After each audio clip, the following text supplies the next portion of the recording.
morning, today is October 31, 2022. Nandito tayo ngayon sa park. Sobrang lakas na ng hangin dito. Kung makikita nyo yung mga puno, wala naman akong ginagawa. Naisipan ko magpapawis, mag-jogging kahit na papaano, para pagpawisan tayo. Kasi mula nung nagkasakit ako, doon ko naramdaman yung hirap. Ang hirap magkasakit, kaya kailangan talaga alagaan natin yung sarili natin, kasi wala naman talaga mag-aalaga sa atin kundi yung sarili natin. Kailangan natin maging responsable, lalo na sa mga kinakain natin. Yun, kailangan natin alagaan yung katawan natin, dahil ito yung puhunan natin para sa pagtatrabaho din sa Taiwan. So yun, nandito tayo sa park para magpapawis. Kahit na malakas yung hangin, tatry natin magpapawis. Kahit na siguro naman naririnig nyo yung hangin, sobrang lakas dahil wala naman akong mic na gamit. Siguro magwa-warm up muna tayo bago tayo tumakbo. Mag-stretching muna tayo para di nga mabigla yung katawan natin, lalo sa paa. Kasi lagi rin tayo nakatayo sa kumpanya, kaya kailangan hindi rin mangalay yung paa natin masyado. Where did I go wrong? I'm lost inside my head. When everything around me keeps on changing, and these broken thoughts are aching. I don't like to fly on my own. I need a little love sometimes.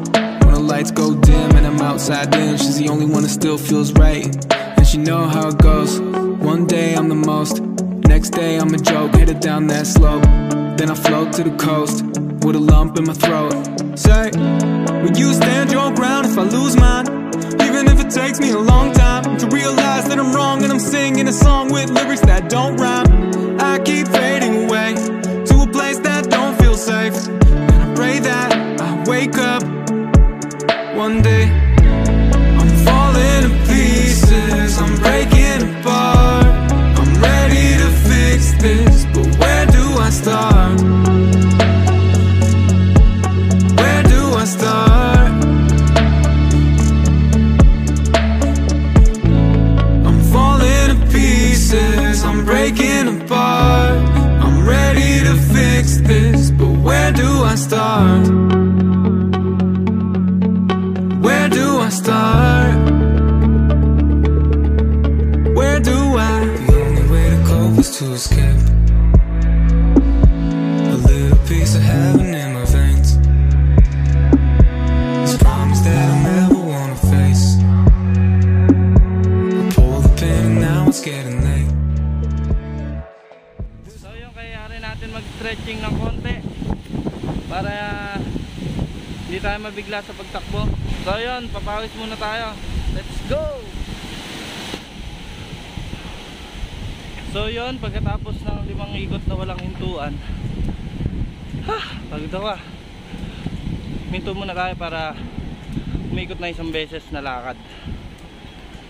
Dahil papahinga rin tayo. Balot na balot ako kasi nga malakas yung hangin dito. Alas 9 pa lang ng umaga ngayon dito. Malulam siya, tapos malakas yung hangin. Kasi nga may bagyo sa Pilipinas. Pag may bagyo sa Pilipinas, yung hangin dito lumalakas. Pero di umuulan. May mga part lang na umuulan, pero karamihan malakas lang talaga yung hangin. Kaya lang yung hangin nila dito, minsan may kasamang tubig, parang ambon, hamog-hamog ganyan. Kaya malamig din yung nagiging klima nila dito nagkaganyan malakas yung hangin. Kailangan natin maging balot para yung hangin di pumasok sa tenga natin, saka dito sa loob na yung jacket, para pagpawisan tayo. Ramdam ko na nga yung pawis sa loob talagang pinagpawisan tayo. So yun, lakad tayo, ikot 1 beses para ayun na yung pinakapahinga natin. Tapos takbo ulit tayo ng 5 ikot pa. Malayo-layo rin yung iniikot ako, papakita ko sa inyo.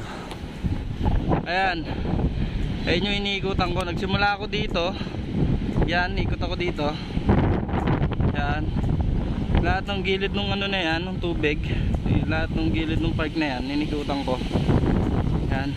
Tapos doon sa kabila, dito ako nag-i-stop. Ikot tayo daw 1 beses, lakad, hanggang umabot ulit tayo doon. Tapos Pagdating doon, takbo ulit tayo ng 5 ikot. Sobrang lakas ng hangin dito. Sa Pilipinas to, may bagyo na naparating.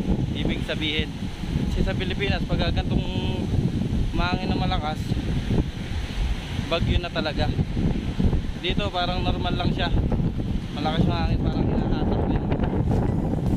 Marami dito matambay dito. Ganda ng aso, oh.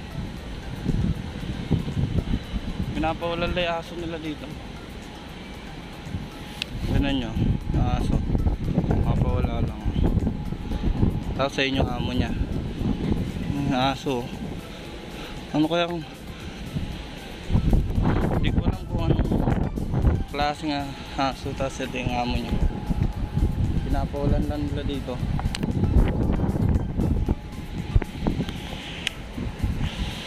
Dito kasi sa mga park dito, yung mga aso pinapawalan nila para siguro dumumi, saka para maging free yung mga hayop. Yung mga aso nila kahit na malalaki, kahit na mukhang nakakatakot, pinapawalan talaga nila. Siguro na-train din nila para hindi manalbahin ng ibang tao na nasa park. Talaga pinapawalan nila. Ayan yung pinakaharapan ng park nila. Ayan. Dito yan sa Science Park, Chunan Science Park. Ayan. Ayan yung harapan ng park nila. Ayan. Ayan, mga kumpanya na yung mga nandun. Ayan, mga kumpanya yan.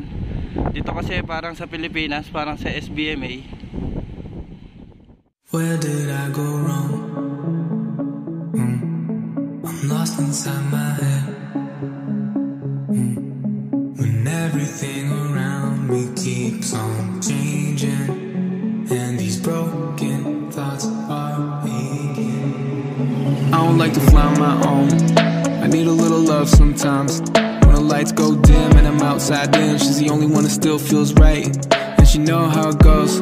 One day I'm the most, next day I'm a joke. Headed down that slope, then I float to the coast with a lump in my throat. Say, will you stand your ground if I lose mine? Even if it takes me a long time to realize that I'm wrong and I'm singing a song with lyrics that don't rhyme. I keep fading away to a place that don't feel safe, and I pray that I wake up one day. I'm falling to pieces, I'm breaking apart. I'm ready to fix this, but where do I start? Where do I start?